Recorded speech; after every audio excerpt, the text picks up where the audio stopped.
Assalamualaikum warahmatullahi wabarakatuh. Kemajuan teknologi berjalan begitu cepat seiring berkembangnya ilmu pengetahuan dunia dan sains yang terus dinamis berkesinambungan. Dan kemajuan dari teknologi tersebut bisa menjadi dasar atau bukti benar atau tidaknya suatu teori ataupun ajaran di masa lampau.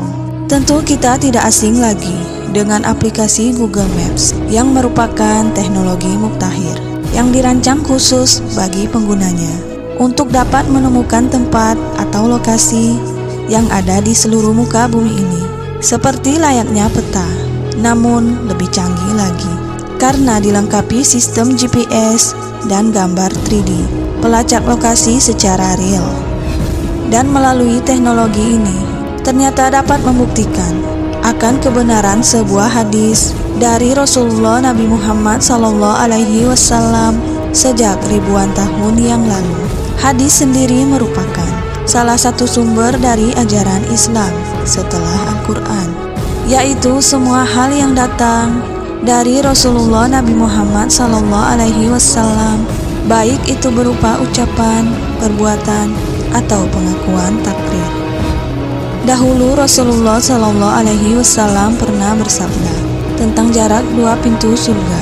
Beliau menjelaskan dalam hadisnya bahwa jarak antara dua pintu surga sama seperti perbandingan jarak antara kota Mekah dengan kota Hajar, atau sama halnya dengan jarak kota Mekah dengan kota Busra di Suriah. Sebagaimana yang terdapat di dalam hadis Rasulullah SAW yang diriwayatkan oleh Muslim. Rasulullah bersabda, "Demi zat yang jiwaku berada di tangannya, sungguh jarak antara dua pintu dari pintu-pintu surga seperti antara Mekah dengan Hajar, atau seperti antara Mekah dengan Busra." Dan 14 abad kemudian, ternyata hadis ini dapat dibuktikan kebenarannya setelah dilakukan kalibrasi dengan aplikasi Google Maps. Terhitung jarak dari kota Mekah terhadap kedua kota yang disebutkan di dalam hadis tersebut, yakni kota Hajar dan kota Busra, ternyata memiliki jarak yang sama, yaitu 1272 km.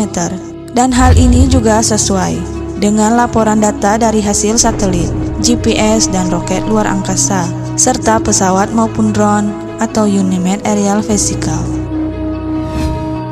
Apakah ini sebuah kebetulan ataukah suatu mukjizat yang membuktikan kerasulan Nabi Muhammad SAW, mengingat beliau hidup pada abad ke-7 dan pada saat itu belum ada GPS atau kemajuan dari teknologi lainnya. Lantas dari mana beliau tahu akan hal ini? Tentu saja bukan dari dirinya sendiri dan bukan pula dari hasil perenungannya, melainkan beliau mengetahui hal tersebut tentu dari Allah Subhanahu wa Ta'ala, seperti yang terdapat di dalam Al-Quran, yaitu surat An-Najm ayat 4. Allah berfirman, "Dan dia tidak berbicara dengan hawa nafsunya, akan tetapi tidak lain dari apa yang diwahyukan." Wallahu a'lam bishawab.